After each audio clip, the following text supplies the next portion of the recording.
me select a few people. Sachini, Tennakoon. Sachini, are you there? Can you switch on the microphone, please? Excuse me, sir. Yeah. Just join the lecture. Okay. Okay. Just listen.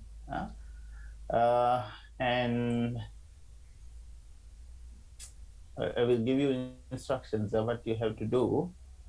Uh, Shihari, Yes, good morning, sir. good morning. Just listen to my instructions. And Senuri? Yes, sir. Good Yeah. morning. Okay. Good morning.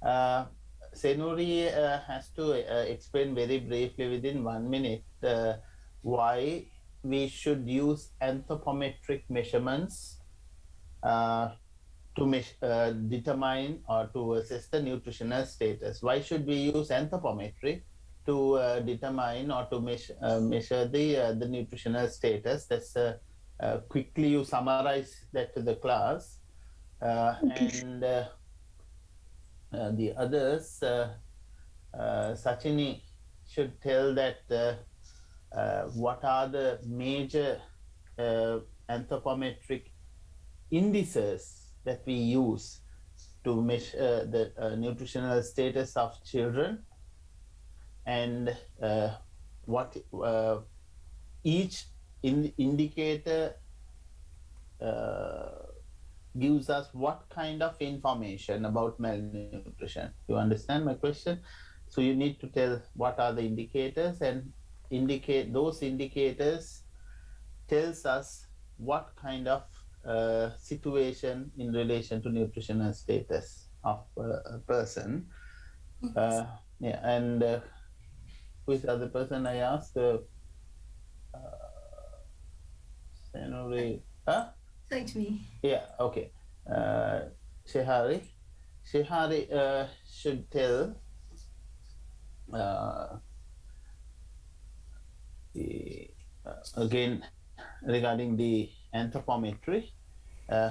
What are the different situations? Situations means the use of anthropometric measurements. We use anthropometry in different situations. You can very briefly, within 1 minute, you can tell the class what in what kind of situations we use anthropometric measurements. Uh, okay, so those are the three questions. I will give you 2 minutes quick thing, and then get ready for the answers. Right? Others can also go through the notes and get ready.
Okay, now I'm back. Some issue in my connection, right? So let's start. Sachini? Sir. Hello, sir. Yes, yes. In children, stunting, wasting, and underweight are the major nutritional problem related to children. To assess those nutritional status, we can measure height for age, weight for height, and weight for age by measuring height of the children and compare with the height with same age children. We can assess whether the child is stunting or not. By measuring for height, by measuring weight, by measuring height and compare with it, those same age, those weight has same, those children with same weight, same height, we can compare the and compare with it, and we can assess the children whether underweight or not, and also to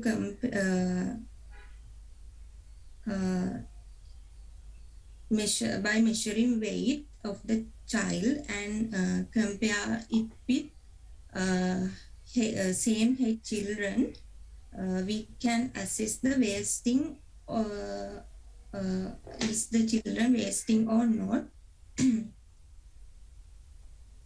Those are the three indices of nutritional in children. Which one measures the chronic condition? Which one measures the acute condition?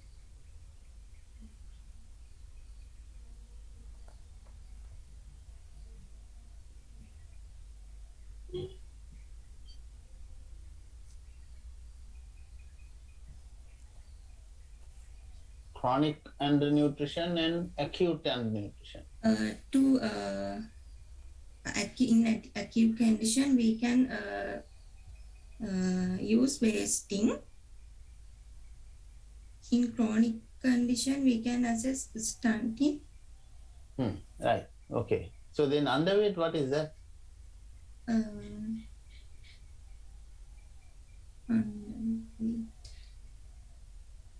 Is it chronic or underweight?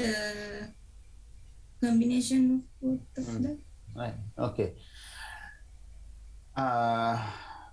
The facts are correct, but now there are a lot of other things that we have to learn in a course. Such as facts are okay, but I don't think that the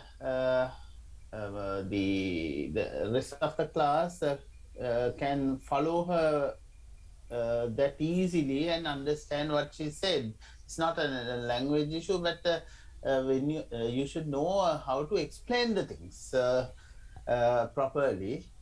I know that it is a quick question. However, quick questions are asked in the class because there are different learning things, learning techniques. One is summarizing. If you can, when you are studying studying a particular subject, rather than just reading from the notes from first page to say 200th page, you need to summarize to yourself time to time after some the sections or the few pages once you study, you need to summarize to yourself in whatever the language. But here, that's why this summarizing exercise is given to you.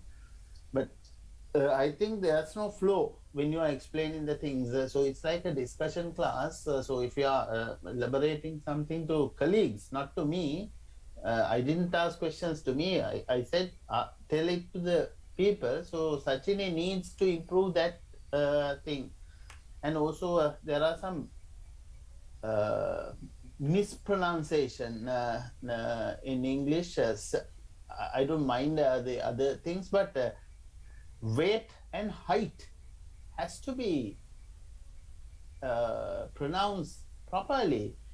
It's not height, then it's height, right? So I don't know how people get, not only you, I see that some others are also pronouncing.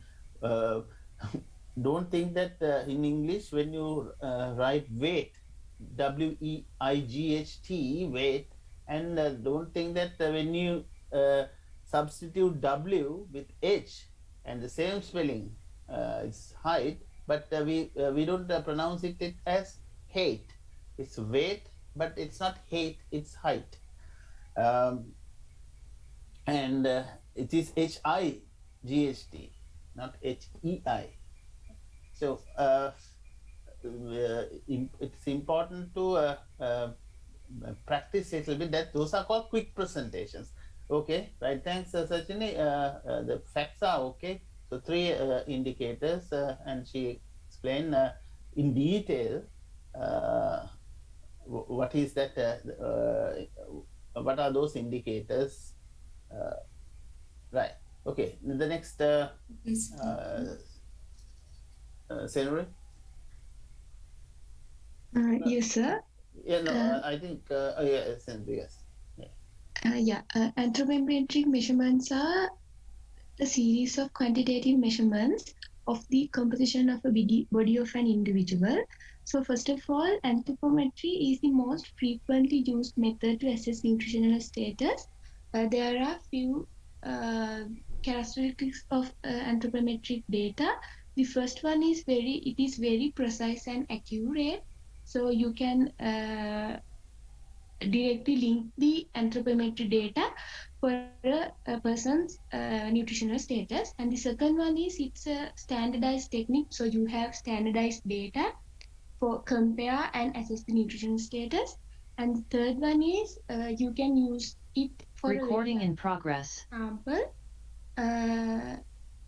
because it is very easy to use and no expensive equipments are used, and the data assessing can be data taking can be done after a very short period time of training. So also the anthropometric data is directly linked to the obesity and cardiovascular diseases like that, because it is a diagnostic criteria for obesity. That's why anthropometric data is used for assess the nutritional status.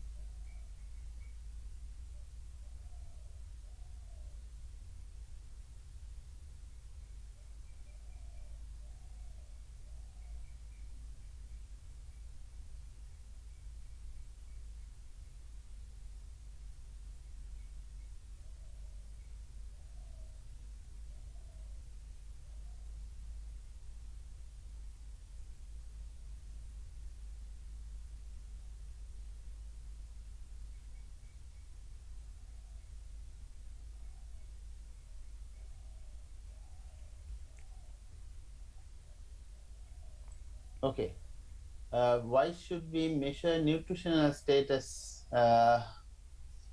in a country or in the world?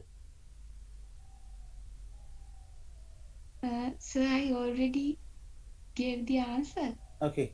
Should I repeat myself? Just give them. Okay, what is the situation in the world? That's what I asked. Yes, the world is currently facing a kind of a pandemic situation with obesity and double burden of malnutrition. That means undernutrition and overnutrition. Nutrient assessment can be used directly to assess these two conditions, and that's why anthropometric data is important. Okay, right. Right. Okay, good. So she explains well about the importance of that. Next, Shehari. Yes, sir.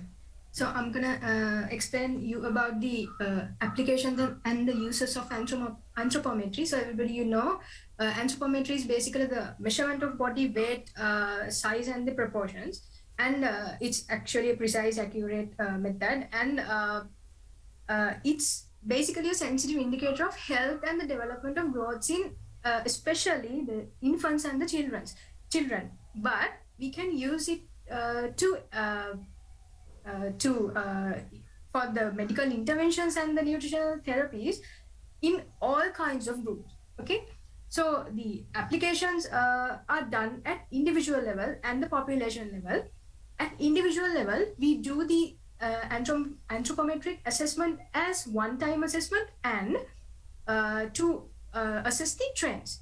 Okay, so at individual level, when we do the one-time assessment, we can do it for the individual when there is an emergency situation, especially the screening tests. And when we consider about the trend assessment of the individual, we can use anthropometry for the growth monitoring of that individual. And I told you that we can use anthropometry to for the population level also. In the population level also, we can do the one-time assessment and the trend assessment. When we consider about the one-time assessment, when suppose there's a food crisis in the country or the world, we can use anthropometry to assess the assess the nutrition level of the population as a screening test. And if we want to assess the trends of the nutrition level, such as in the nutritional surveillance, that means we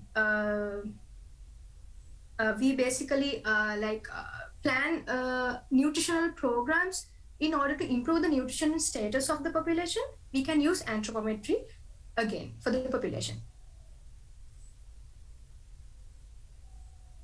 Yeah. Okay. Now you talk about the population and also the individuals.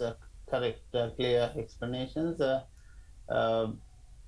But can I ask that practically, where we use these anthropometric measurements, in what situations practically?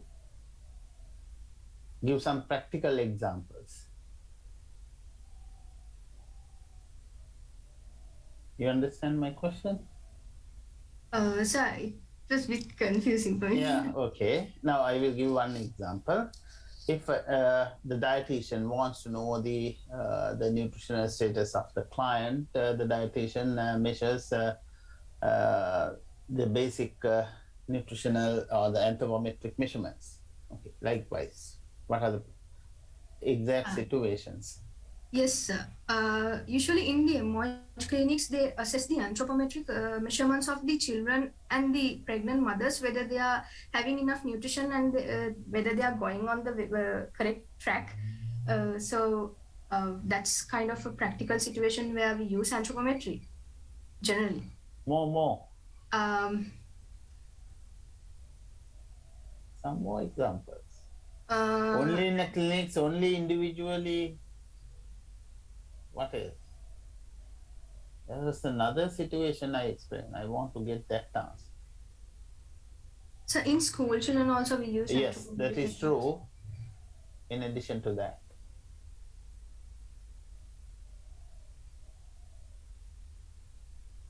In terms of nutrition programs, Yes, sir. In nutrition programs, sometimes we use the anthropometric measurements to measure the success rate of the intervention program, I guess. okay. Don't guess. Tell confidently. Don't guess. Those certain things you can guess, but certain things now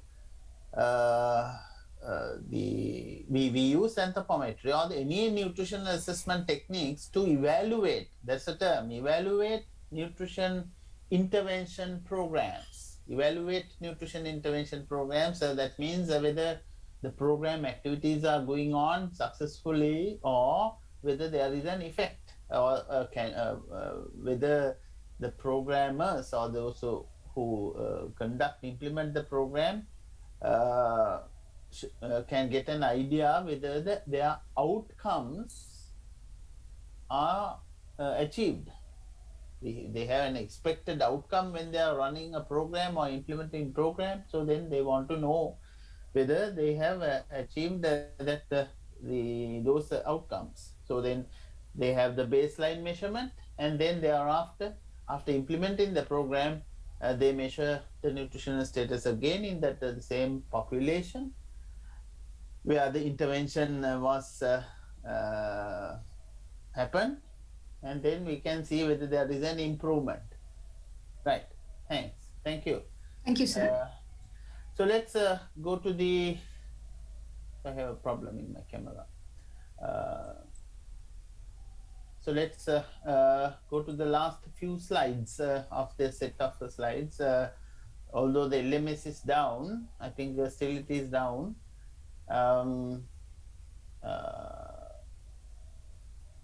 Though you have downloaded the slides. So I said that there are three ways of expressing the anthropometric measurements. One is Z-score. So if you know the observed value here, observed value, and population mean and the standard deviation, we can calculate the Z-score. Based on the Z-score, we can decide where the child is located. So this is in the reference population, in a normal, healthy population, the distribution of the values. Let's say this is weight for age. Weight for age distribution is this, and you measure a particular child, and then you can decide whether the child is in this side of the curve or this side of this curve, means the population.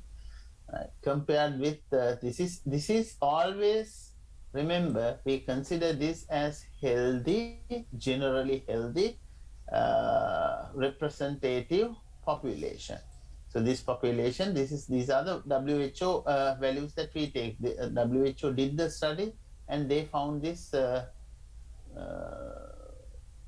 distribution. And then if we measure a Sri Lankan child, we want to decide whether this child is malnourished or not. If the child is malnourished, then if the Z-score is less than -2 standard deviation, then the child is malnourished. That means if that child is in the reference population, this child is in this part of the curve. So that means the extreme situation, and the child is malnourished. The second thing is the percentage of median. So this is this population's median value. This population's median value, and this is the measurement taken by us, and we can give it as a percentage of median. If the percentage of median is so low, those are the conditions called marasmus and kwashiorkor, when the weight of a child is or a person is very low compared to the median value of the population. Z-score all have the connection. The percentile is actually the percentile is when you rank a population, what is the place given to a particular child whose nutritional status is measured by us. So the 100th percentile means at the top or highest value, and the first percentile is the lowest. So then we don't need to be 50th percentile, but the 50th percentile is the median. Now you need to have a very good understanding about these the three different ways of expressing the nutritional status measurements. Now this is one example. If a 12-month-old girl weighs 9.1 kilograms, you measure a 12-month-old girl, that's 1-year-old girl, 9 kilograms. In the reference sample, that is let's say it's a WHO study population sample. Median weight for 12-month-old girl is 9.5 and the standard deviation is 1. So the z-score is calculated as 9.1 this and it's 0.4. So this is a z-score and the median value is 9.1 divided by 9.5 multiplied by 100 is 95.8%. And if you look at the percentile charts, 9.1 falls between 30th and 40th percentile in reference distribution. So it's very obvious that this child has a z-score minus, this is 0, so then this is minus 0.4, somewhere here, minus 0.4, and this is the 50th percentile if you use the percentile thing, but this child is child belongs to 30th and 40th percentiles. 30th and 40th percentile. This is the 50th percentile. Here, somewhere here, the 100th percentile, and somewhere here it's the first percentile. But this child is in the 40th percentile if you refer separately the percentile charts. Any questions up to now? Nothing? Right. This is another calculation. Okay, read it. Read it first and understand. Obvious questions, don't forget about this annexure. Obvious questions in the exam.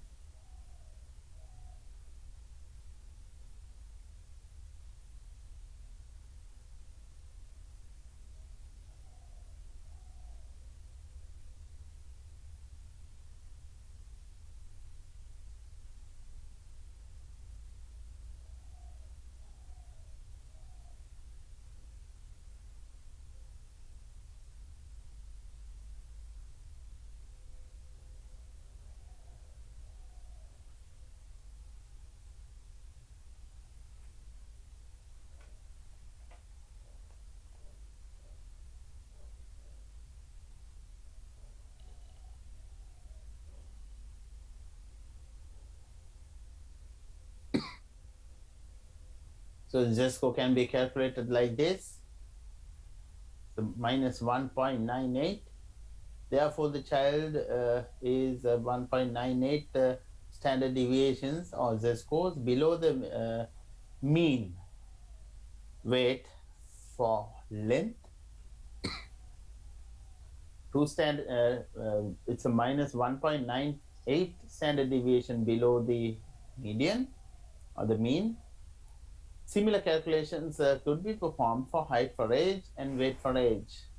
If the other values now the length is also given, so then the similar things can be calculated if you have the reference data.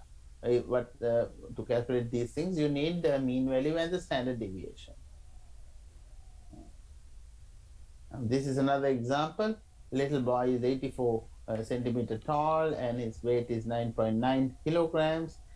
The median height for a boy measuring 84 centimeter is 11.5. Now remember, many people get confused with this. I mean, many students, when you are calculating the wasting,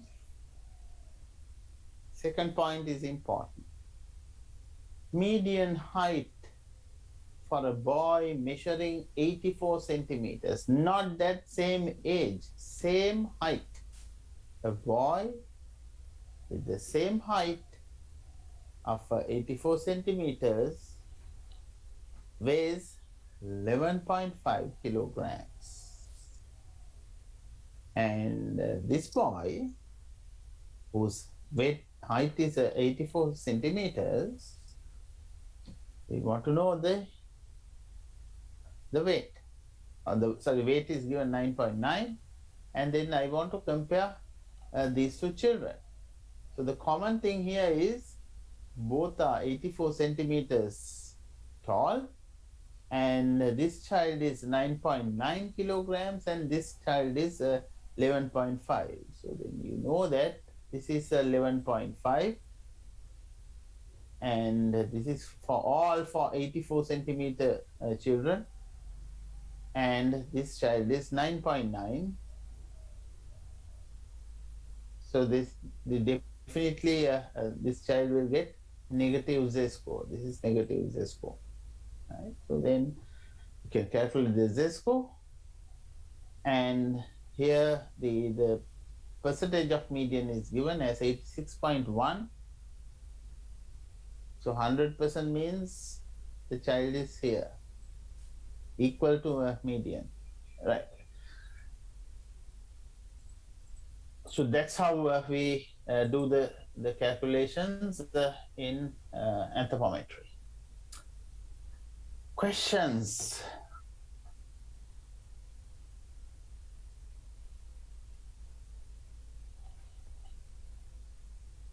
I hope that all have very clear understanding. That's why there are no questions. Right now, I am repeatedly telling you that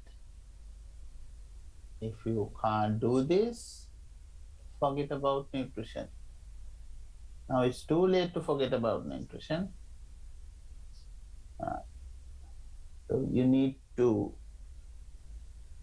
have very good understanding about all the things that I have told by now. Dietary assessment we have done, and anthropometry. Now we are nearing the semester, so then we have only 2 weeks, 2 or 3, actually 2 weeks, starting from next, and so your exams will start by end of this month probably. So everybody should get ready. But if you get time to get you back to university, then we will have these practicals. Otherwise, the faculty has decided to conduct the practicals later on. So I don't know, sometimes they are rushing. They want to finish your course as quickly as possible and send you somewhere. But you need the practical knowledge. Otherwise, you won't be able to find any jobs. Nobody will hire you for a job, because if you can't interpret the anthropometry, if you cannot take the measurements, if you don't know about these things, if you can't do a dietary assessment, nobody, you are not useful to anybody. So you will be just a graduate without just having knowledge, but don't know what to do. So then practical, engaging these things are important. So I'm giving you as much as possible online the practical situations, giving you a chance to practice nutrition. Practicing nutrition is important. You are going to be a practitioner. Practitioner. Not to tell other people how to take the anthropometric measurements, but you have to take anthropometric measurements and interpret the values, etc. Right. Now, the next thing is everybody should install in your computers the software called Anthro or Anthro Plus. So you need to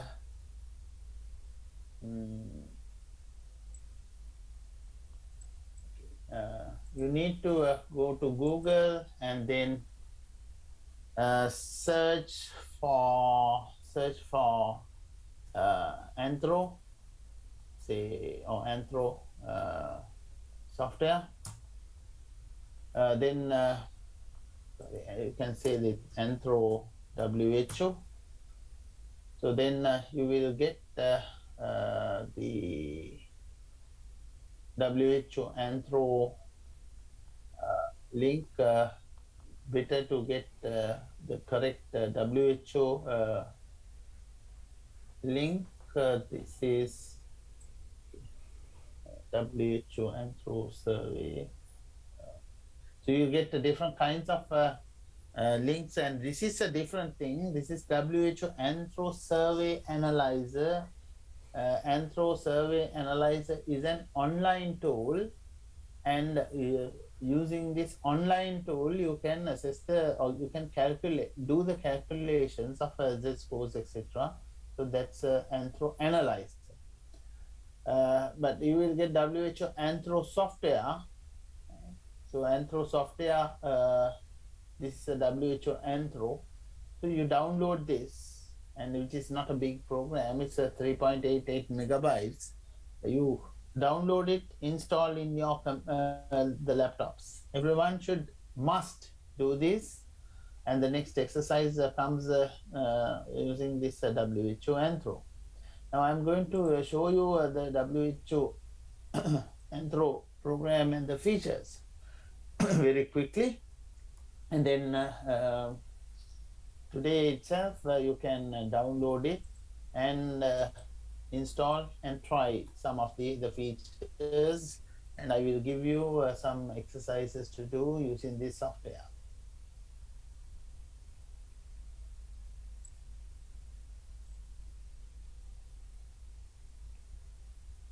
I hope that you see that the little box said WHO Anthro. Yes, yes or no? Yes. Yes, sir. Yes. Okay. Thanks. Now there are three buttons here: anthropometric calculator, individual assessment, and nutrition survey. So what you let's click anthropometric calculator. Now, can you see the another box? Because this is, I just want to check whether you can see this here. No, sir. No. Okay. Still, you can see that the previous one. What can you see now? Yes, sir. Previous one. Previous one. Okay. Thanks. Right. I think now you can see.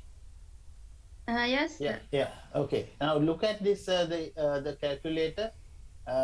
Date of visit means that's the date that we take the measurement. Let's say it's this is okay. This is 8th of October 2021. So using this calendar, you can select the date, and we took a measurement of a female child whose weight is 9 kilograms, and the length or the height is 73 centimeters. So if I take the measurements given previous example, that is a child, age is, what was the age of the child? 1 year. So 1 year. Okay, let's say no. Okay, let's go through this one.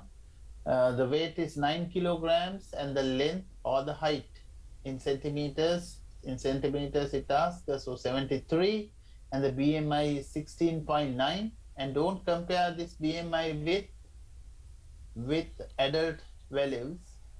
It does not mean anything. A head circumference measured 45 centimeters, MUAC, mid upper arm circumference 15. If you have these measurements, you can enter them. The date of birth is very, very important, and you have to give the date of birth. Let's say this is 1-year-old child. So the date of birth is entered and measured.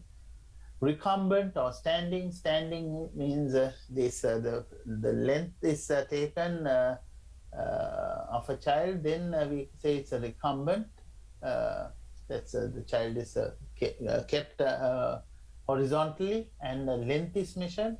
And standing means it's a standing height, when the child can stand up at the age of say 1.5 years or 2. Then you can measure the standing height.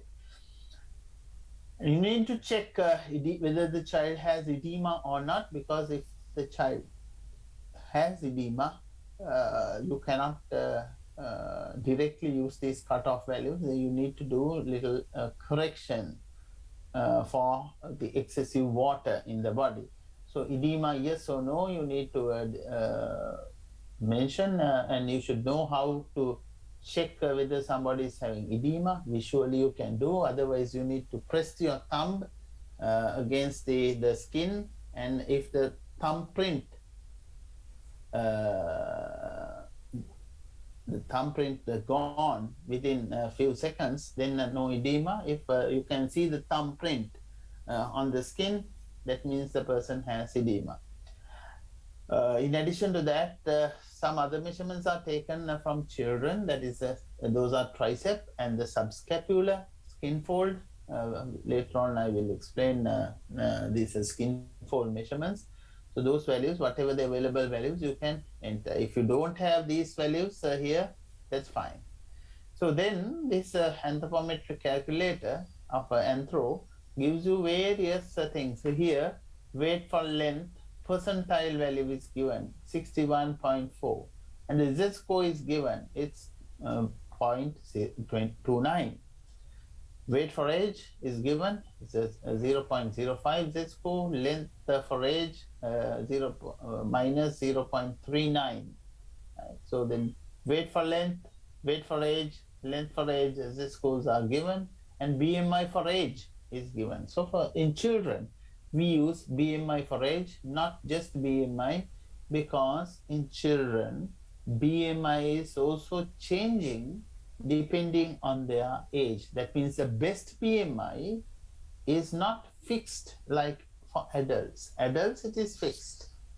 BMI, let's say it's a 23 or 25, those values are fixed. But for children, BMI is changing, naturally changing with the age. So then therefore, our value has to be compared with age, and a separate z-score is calculated, and it's 0.36. So all values are given here, including these values are green in color. Green means it indicates that the child is normal. Now let's change some of these values here, and let's say this child's weight is 7 kilograms instead of 9. You see that the z-scores change, and now the z-score is minus 2.6, and weight for age is minus 2.05. Now I can interpret here and say that this child is wasted, this child is underweight, but this child is not stunted, and this child has a low BMI, lower than minus 2 standard deviation. So, and there are links for graphs. So if you click this, these are the growth charts. I'm sure that you will learn about the growth charts in nutrition assessment, nutrition in life cycle. And this is where the child locates between -2 and -3 standard deviation. So the child is, of course, malnourished if the child is has the z-score less than -2 standard deviation. So that's the idea. So here also you can see that, but here in terms of length, the child is near the median value. So in terms of height, the child is okay, but in terms of weight and weight for length, the child is not performing well. Right? So this child has some problems. Now, using the nutrition as the life cycle, the things that you learn, and also human nutrition, you should be able to plan something for this child, maybe a diet, or maybe giving some advices to the mother to correct this situation. So that is what happens in the MOH clinic. Usually these measurements are taken by the midwife, and midwife gives some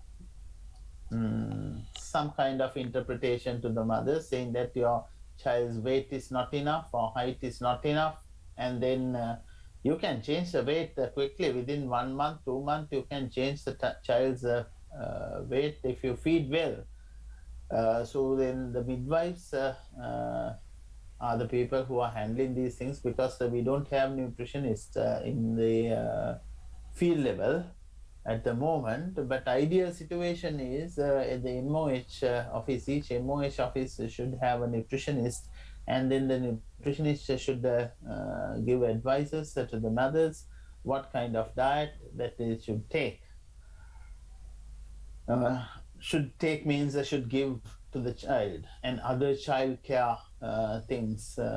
So it's not just a taking measurement, but you need to interpret, and then you need to tell the mother regarding the nutritional status of the child, and then with some corrective measures. Any questions about these things? You're sure that you can do this and interpret these values? I don't need the answer, but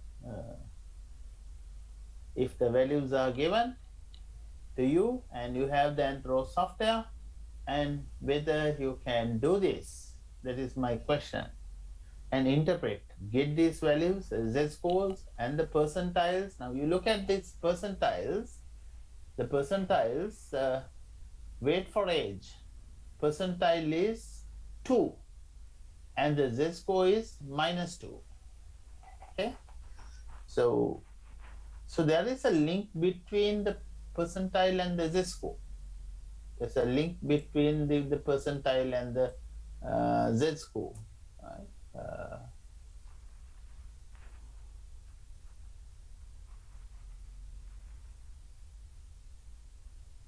Now you see that I changed this the weight value to 7.04, and I make it as a weight for age -2.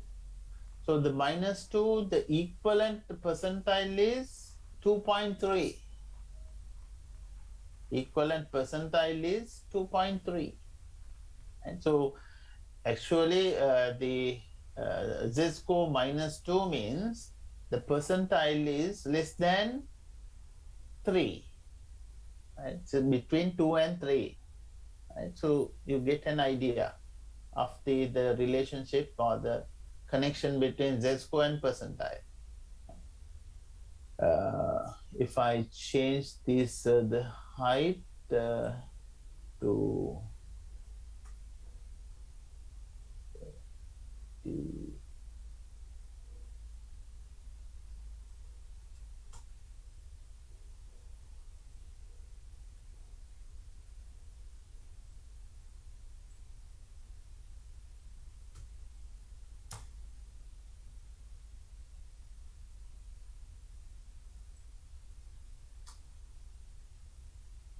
so you see that the percentiles are changing, and then this color, amber color is given. Now here this -1.61, and this is -1.99, so not yet reached -2. So this is a kind of a mild situation. So this shows, the yellow color shows the child is at risk of malnutrition. If the child goes below this value, it's a problem. So red means already malnourished, problem, and this is going to be a problem, and green means the child is okay, normal. Right, so you can play with this and get an idea. And I want to show you the features of Anthro.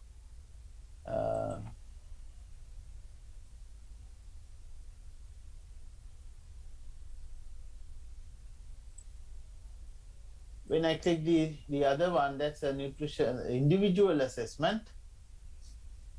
Sanali, can you see this? Yes, sir. Yeah, okay, thanks. So there are some the data already available in this the software, so you can click one of these things and open, and then you can see the values here. So this is the person called Lopez. This is a girl, and yeah. So then let's say that you have this software, and the child comes to the clinic, and then you enter data, the first name and the last name and the date of birth. That's the 2001. and all other things if you have, and then this child's data can be entered here as a series. Series means every month the child comes to the clinic, or every 6 months the child comes to the clinic. Here you can see that the child came first on 2001 December 16th, and then 2002 June 24th, 2002, 2003, all the values when you enter here, that will appear as a database. Right?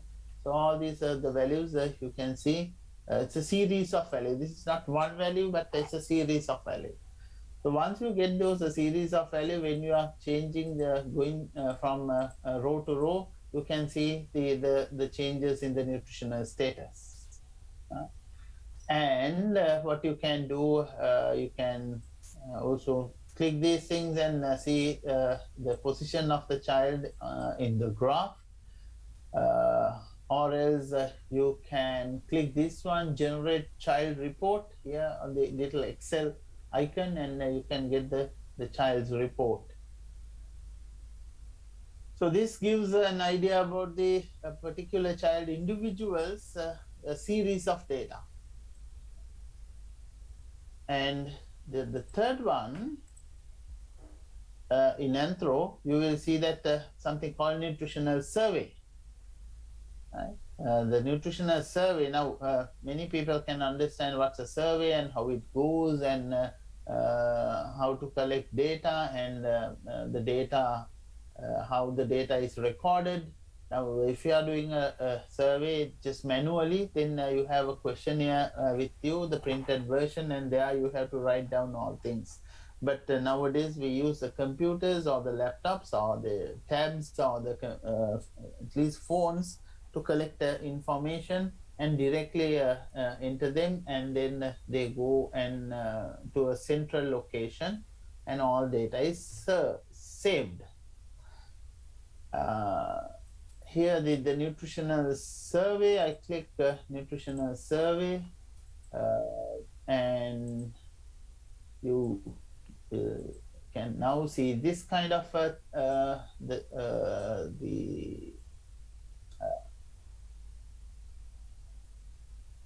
box or a screen, and then the nutritional survey.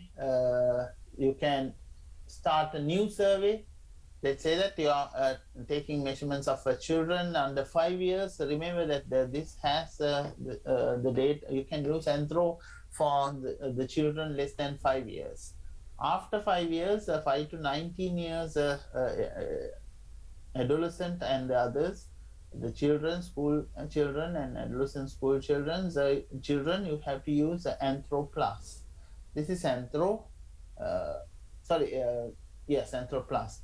So here I have already entered some data. Not I, but the software has some data, so you can play with them.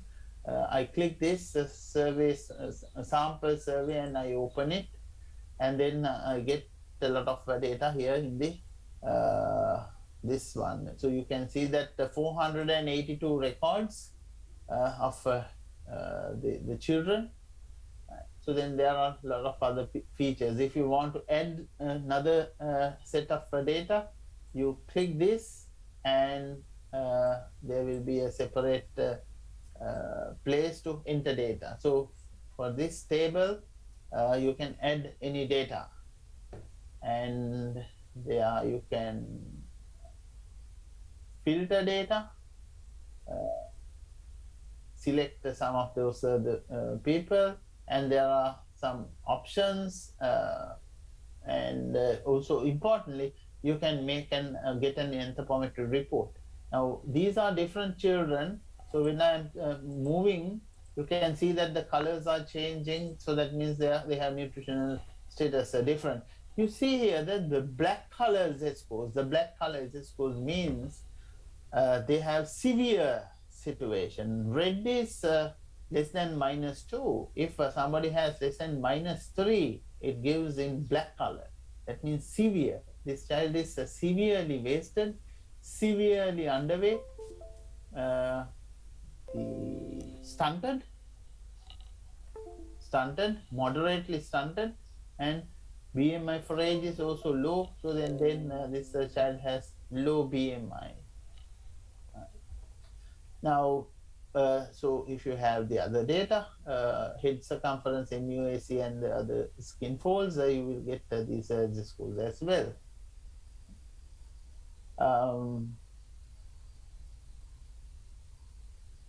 Right. Then you can generate anthropometry report. So I click this anthropometry report Excel. Once I click, it asks, do you want to perform cluster analysis? So these are little additional steps. I would say no. And then it asks what is analysis type, restricted or standard. Let's go for standard. And then it asks me to save the data as the TXT file, text file. So then I can save the data. Right? So then later on, I can open Excel and then get this report.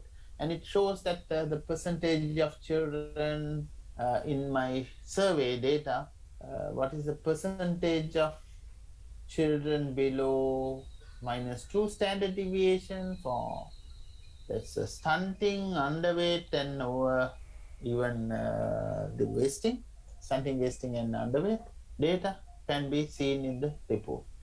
Now, I'm not going to talk all these things because this is actually the real practical. If you were in the university, so the exercise that what you have to do is, first thing is today you need to download Anthro and install, and then be familiar with some of those features. And then there will be a activity sheet that will be, you will get it through LMS. If I can, if there is a problem, still there is a problem in LMS, I will give that the exercise through a WhatsApp group. That's easy, otherwise I have to type everyone's emails if I have to send the email addresses through email. So that's easy. A PDF file can be given. I can give it through WhatsApp. And then you need to do the exercise as quickly as possible. So it's entering data and generating the report using Anthro, and interpret and write a brief one-page report. So that's about WHO Anthro. At the same time, when you are downloading Anthro, you can download Anthro Plus as well. So if you are going to use the nutritional anthropometric value of the children above 5 years, you can use Anthro Plus. Right. Question from Ishnia. Is there region to region standard values? Yes, that's I told you standard. If you are you asking about the BMI or for the others? The BMI for okay, Anthroplus software region to region, no. Anthroplus uses WHO standards. Anthroplus uses WHO standards. Americans are not using Anthroplus because Americans have their own standard values. So those standard values are not here. I think you can select the values. There is an option in the WHO Anthro whether to use WHO standard values or the NCHS values. That's the National Center for Health Services United States values, or the WHO values. So by default, it gives the WHO. Otherwise, you can change. But not many countries have their own standards.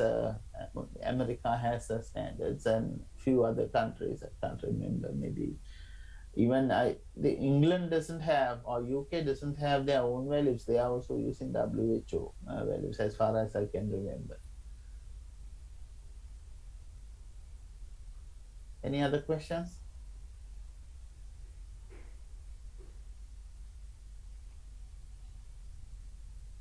Class එකේ questions අහන්න නැතුව ඉන්නේ. You feel shy, or you feel you think that the others will laugh at you if you ask questions? තේරෙන්නේ ඇයි class එකේ කතා කරන්න නැතුව ඉන්නේ කියලා.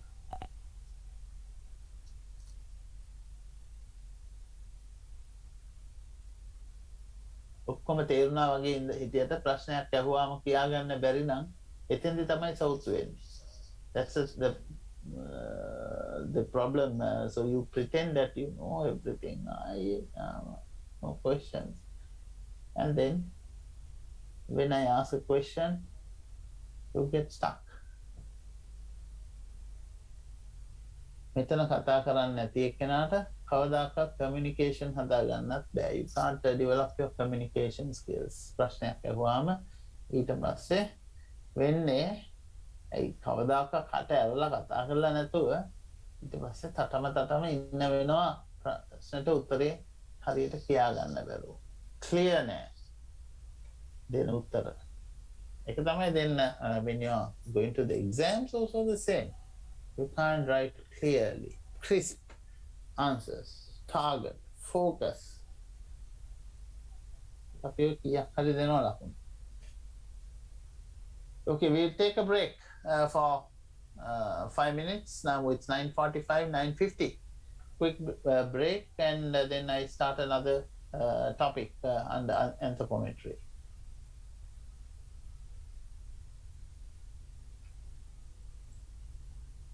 Recording stopped. These are the growth charts. Using the World Health Organization, WHO growth charts to assess children.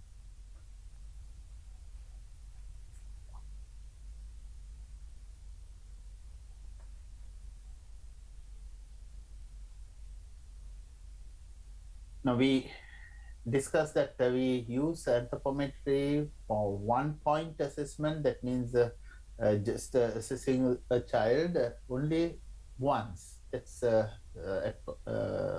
is called 1-point assessment.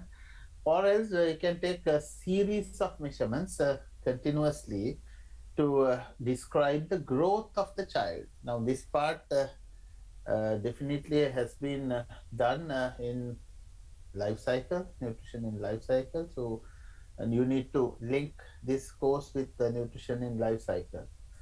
Now, the objectives of the learning objectives or the learning outcomes of this session for you is, by the end of this lecture, you should be able to describe WHO growth charts. So there are different WHO growth charts.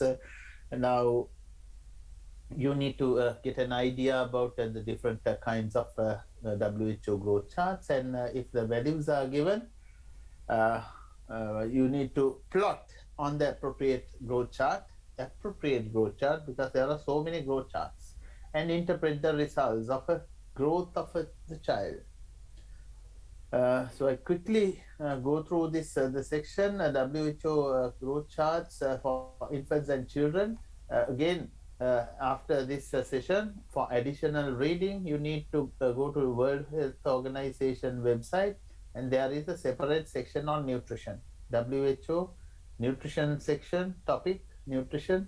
Under the nutrition, you will find the growth charts, the child growth charts, and there are a lot of information about those growth charts. You can download growth charts and have you can have a good idea about the growth charts. Growth charts or the child's growth has to be monitored continuously, especially during the first year, and even after the first year up to, say, second year, third year. We need to look at the growth, assess the growth.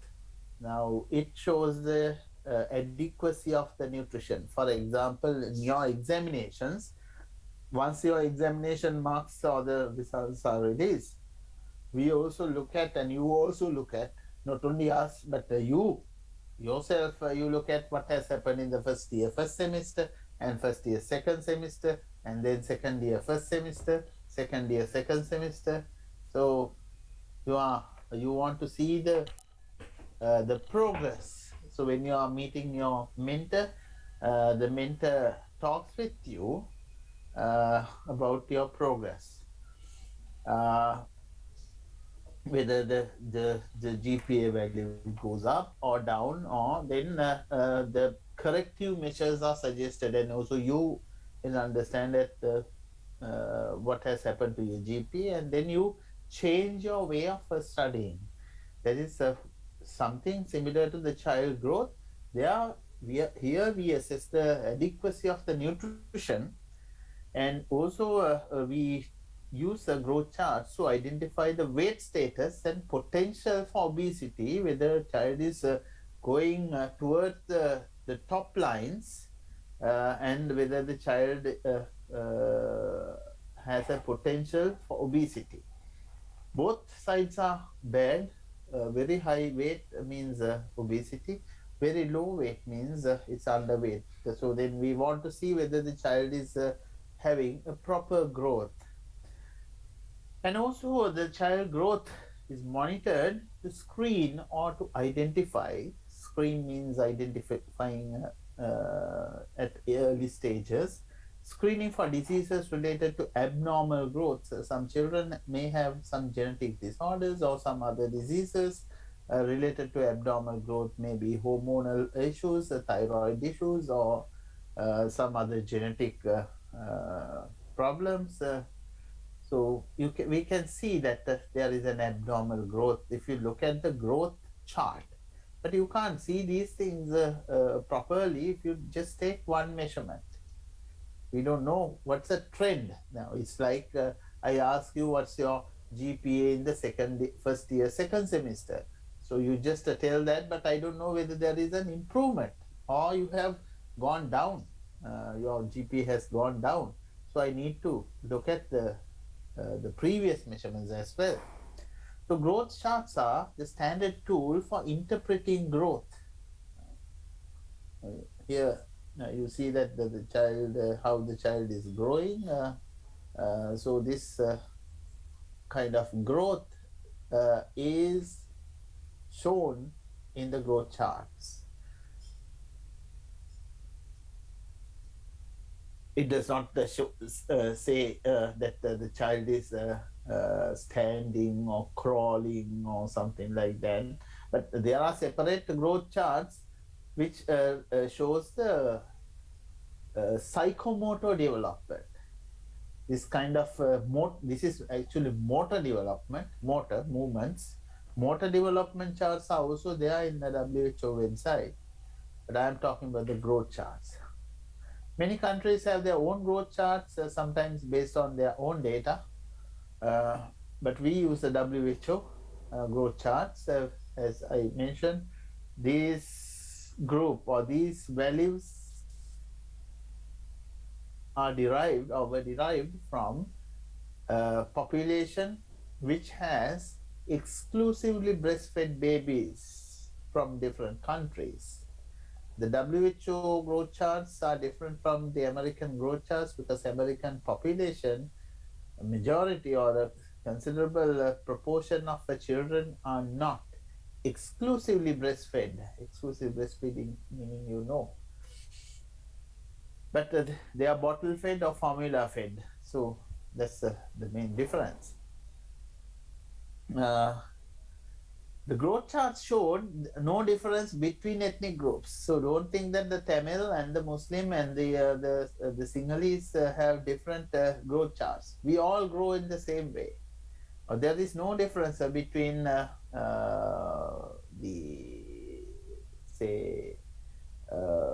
white and a Negro and an Asian. So there can't be a difference. So then we can use the same growth charts for all. But there is a difference between boys and girls. So for the boys, different pattern of growth, and the girls have different patterns of growth. I hope that these things you learn in nutrition in life cycle. If not, tell me that you haven't learned these things. Boys and girls have different patterns of growth, and also there is a difference between, as I mentioned earlier, breastfed babies and also bottle-fed babies. Bottle-fed babies and the breastfed babies have a different growth. So here we use the weight, height, and BMI, even the head circumference, which is not very important for the nutritionists, but it is important for the doctors. That we measure weight, height, and the BMI. We compare the values, for example, boys and girls of the same age. Let's say 1-year-old or 6-month-old boys, separate growth charts. 6-month-old or 1 to 0 or 1 to 2 years, boys separate growth charts and the girls separate growth charts.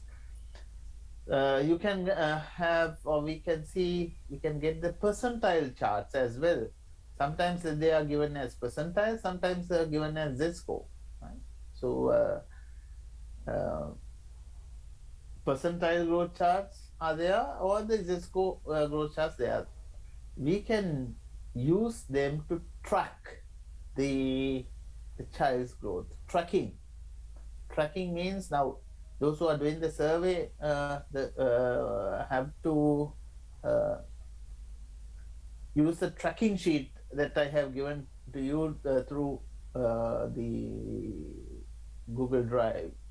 So I track and I check, I watch the progress. I can see how many people have done the survey, can see what are the problems that you are facing. You put the comments in the we watch. So then that's called tracking.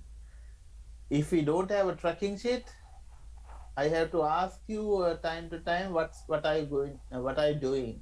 But now not only me, all other researchers can see that what you are doing in the project.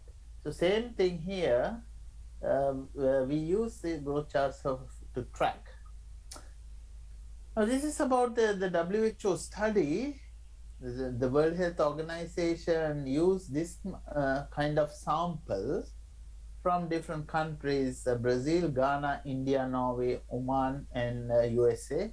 They took the sample from different populations and they were followed up. All the measurements were taken from the birth until several years time. The same the child, several measurements were taken, and then they developed these growth charts and the growth curves and the median values and the standard deviations. Everything they developed using this the total population from different countries.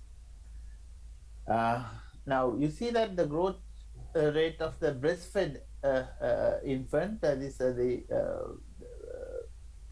breastfed infants grow faster in the first 3 months. You see that this dotted line indicates the growth of the children. So you see that in the first 3 months, their growth is very quick or fast.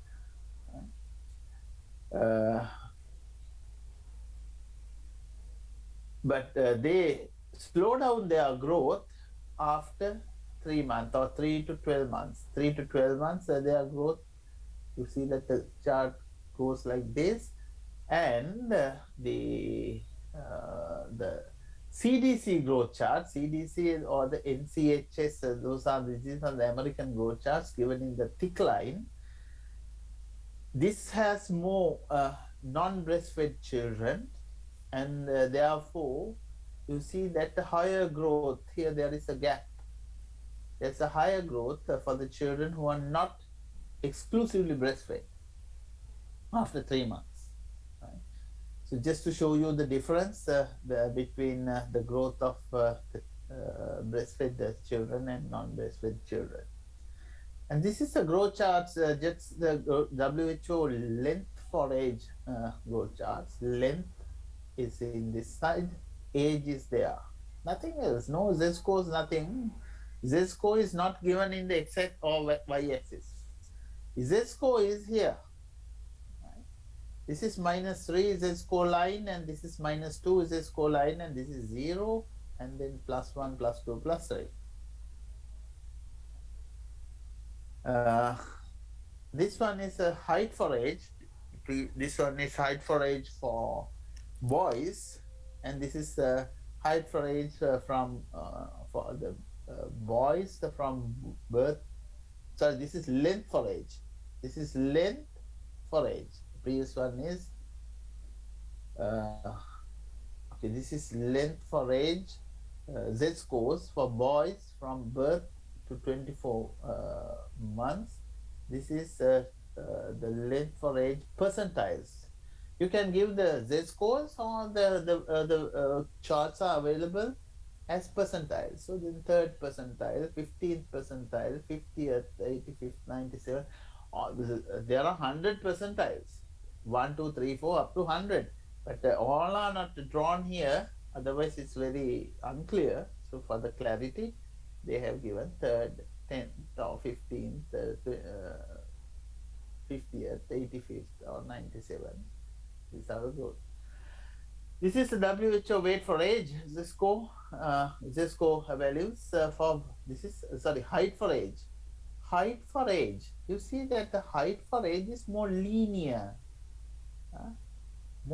straight lines, straight, but you understand what is a linear. When the age increases, height increases at the same rate. But here, if you look at the yeah, so here also you see that it's a bit linear, right? It's a line and line, so it's a bit linear. But if you look at the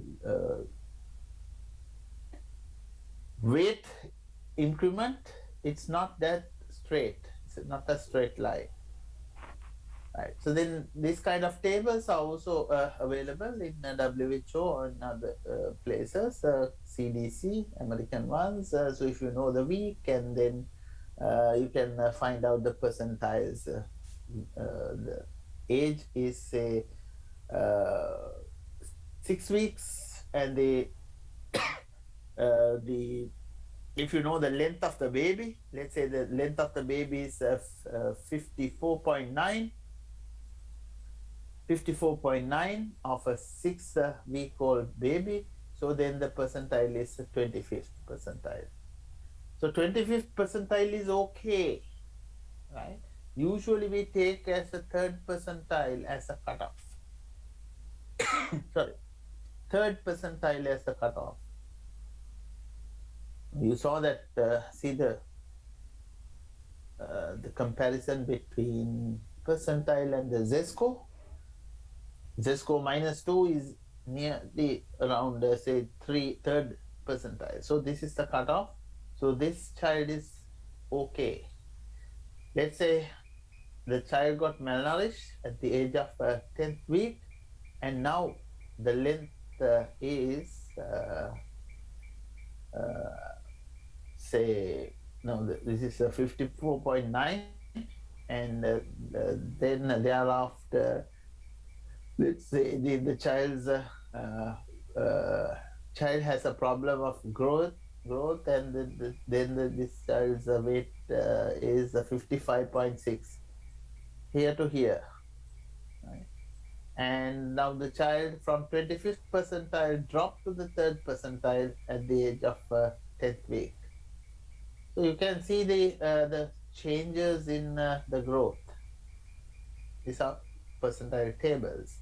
So these are the different kinds of growth charts. All these growth charts can be downloaded from the the WHO website. This is the BMI for age, the body mass index, and this axis is the age. With the age, how the BMI changes. Now the height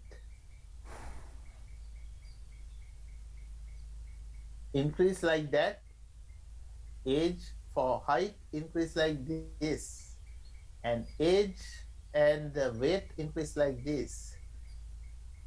But see that the BMI increases and then decreases. Naturally, normally it increases and decreases. So there is a changing, the BMI changes with the age. So then therefore we have to use BMI for age cutoff value, not like simple one cutoff value as we use for adults. So these are the for different genders, the BMI values, the body mass index for the children, the boys from 24 to 60 months. Even the median value is changing.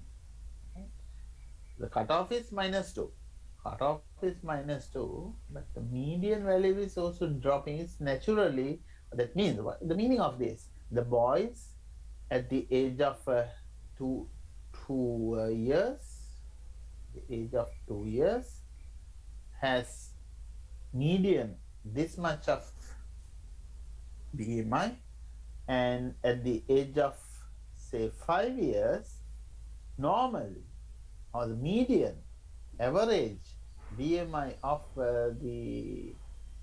this 60-month-old boys is this, which is lower, the lower value. But that's how it happens. That's how it happens. So you can't use one fixed value because naturally it's changing.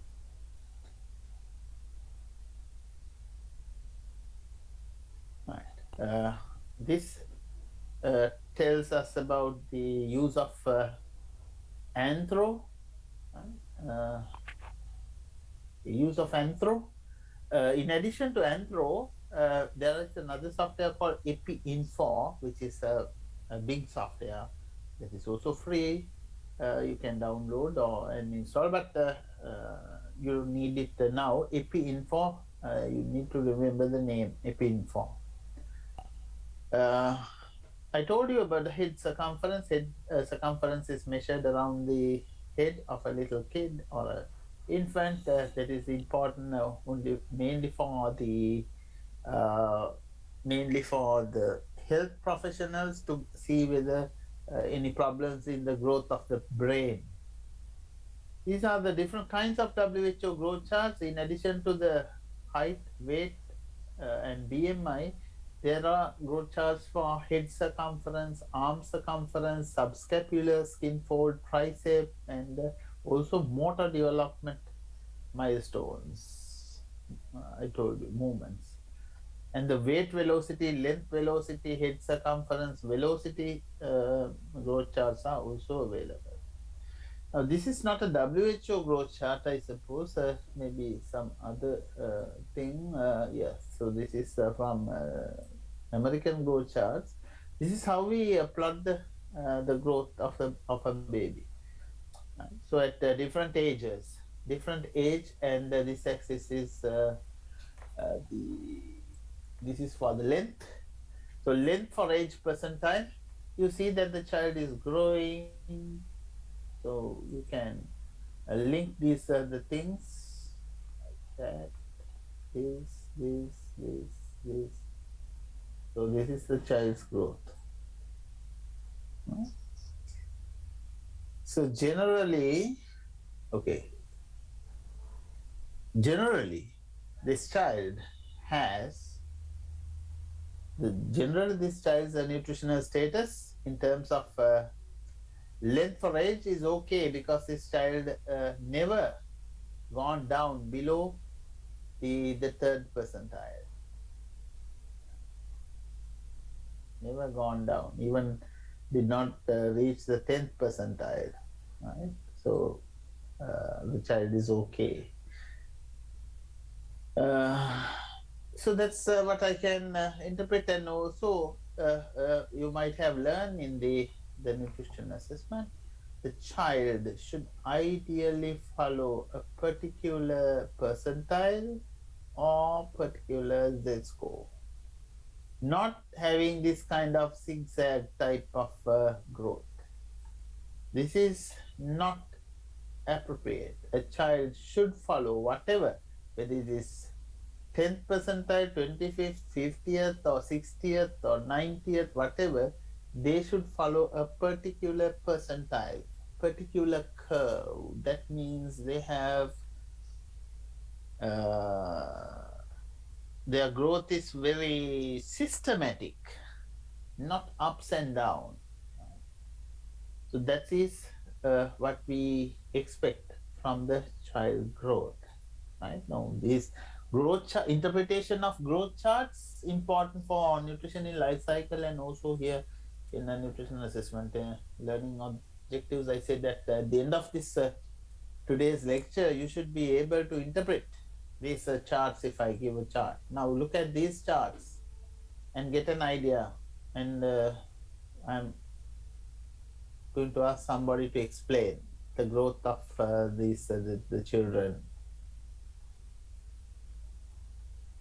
Growth chart A and growth chart B.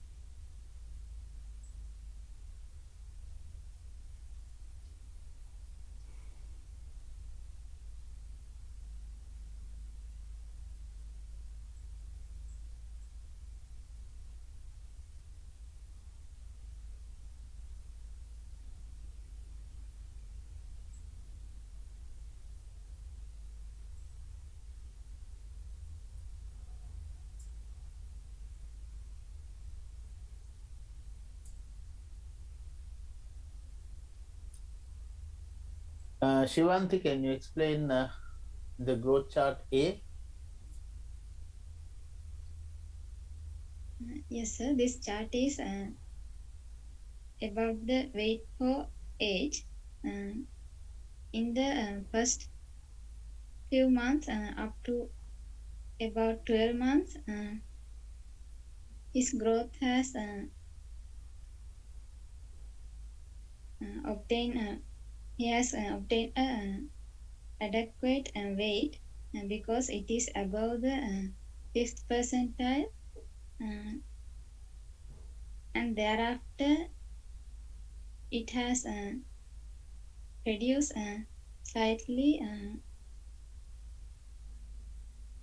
towards the 20th month, and it is between the 25th and 50th percentile,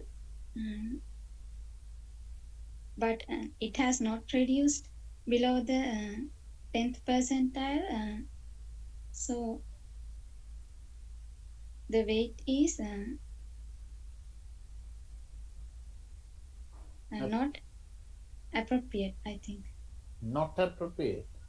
It is appropriate for the age. Appropriate for the age. Very good. Good explanation. So so I don't have to repeat. What she said is perfectly correct. Right. So let's listen to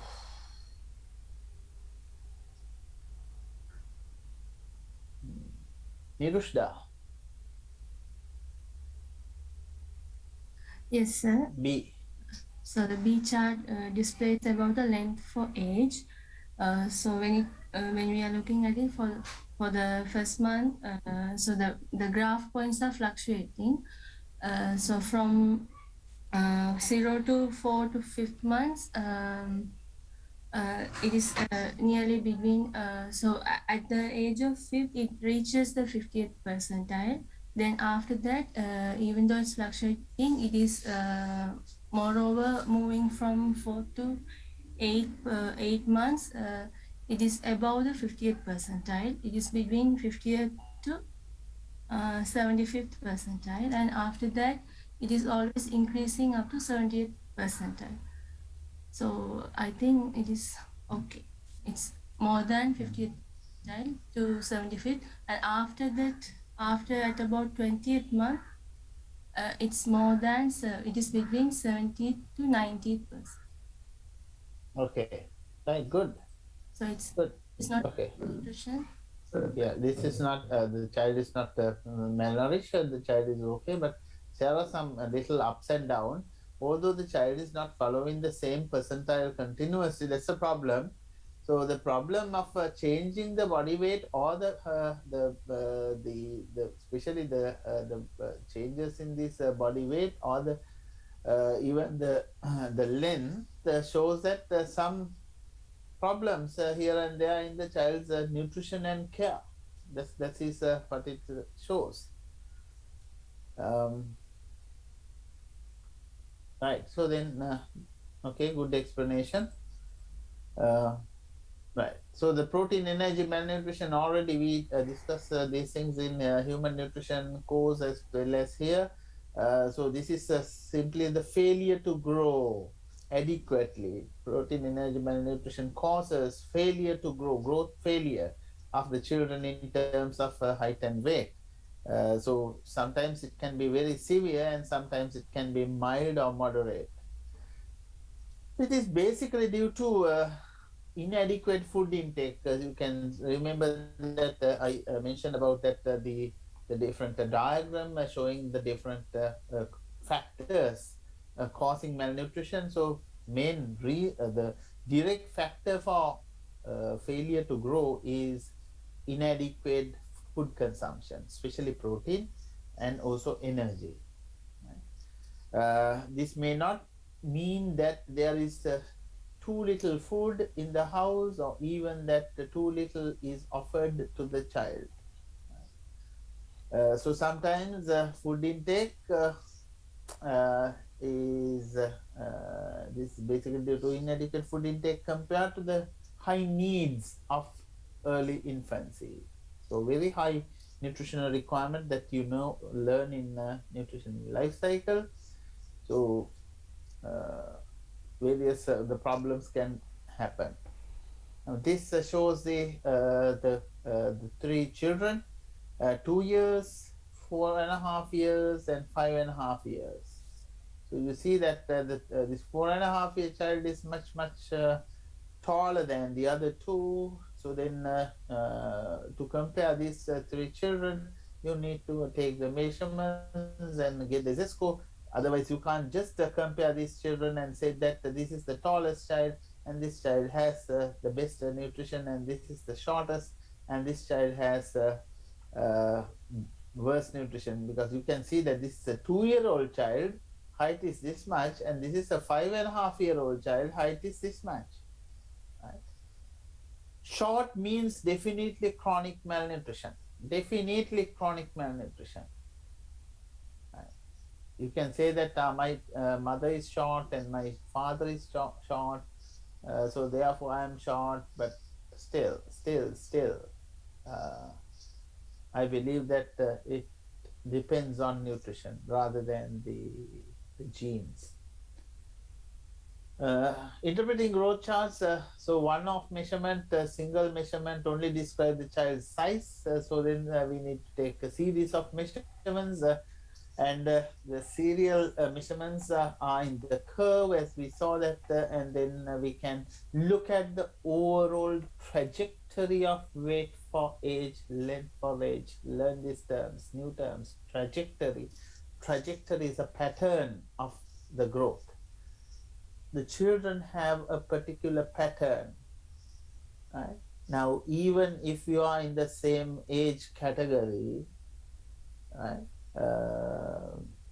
Sanali has different growth pattern compared to Senuri, or even if you have your brothers and sisters, in your own brothers and sisters, they have different growth pattern than you.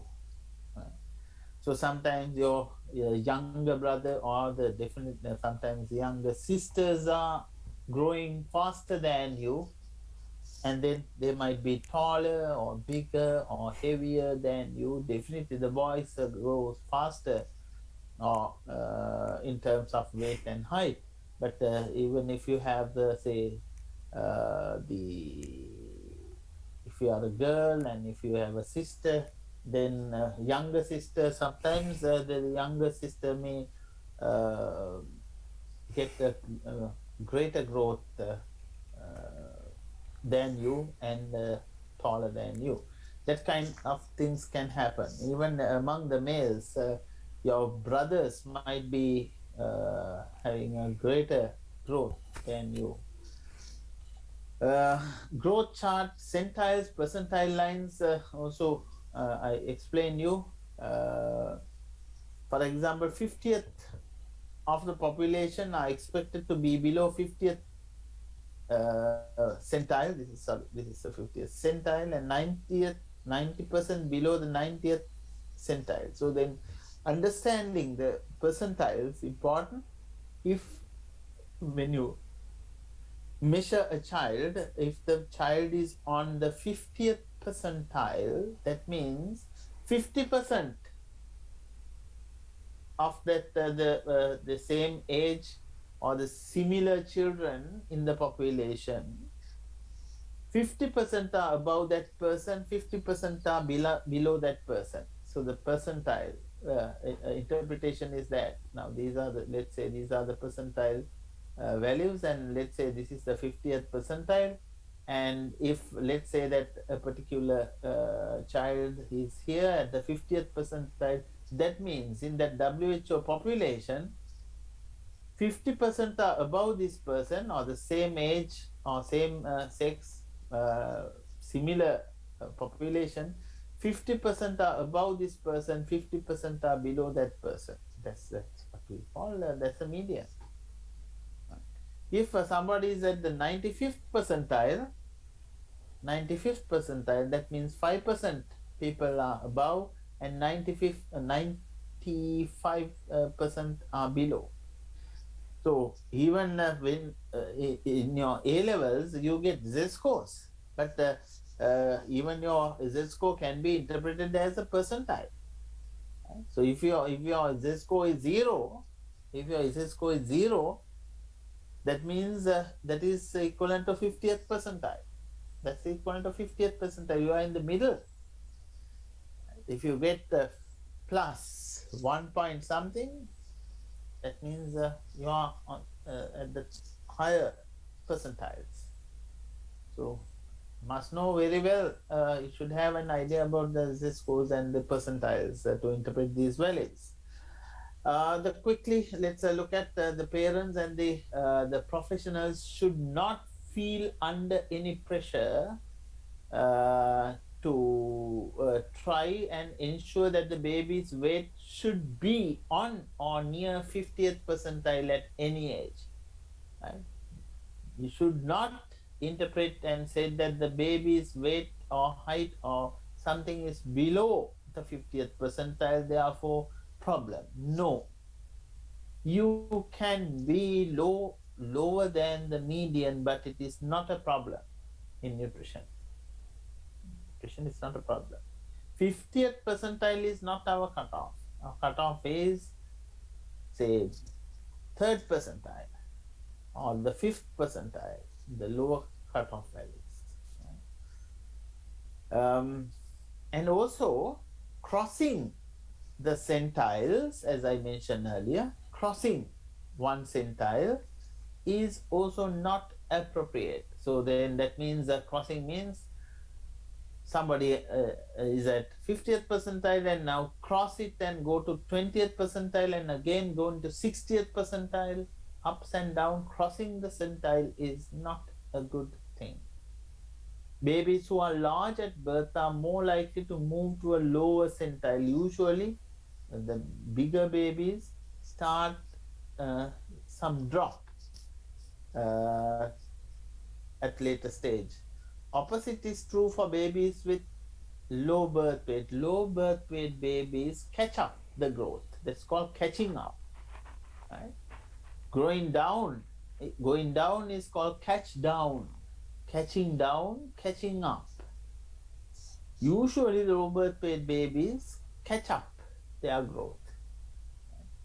Infant growth is not a linear process, and babies measured too frequently may see times of zero growth. So then you should not take the measurements so frequently. That means today and tomorrow and next week. No. To see a difference, you need to give a gap. Right? So this point says the babies measured too frequently may see times of zero growth. You can't see any growth from today to tomorrow. Right? So there is the important term growth faltering or failure to thrive. Growth faltering is in 3 consecutive months. When you consider 3 consecutive months, there is no growth or negative growth. That's called growth faltering. Again, this should have been taught in nutrition in life cycle. When the child is growing, right, and then here, no growth. Right. So this is called failure to thrive or growth faltering. Or sometimes it may go down like this. No growth or slow down the growth is called growth faltering when you look at it in 3 consecutive months.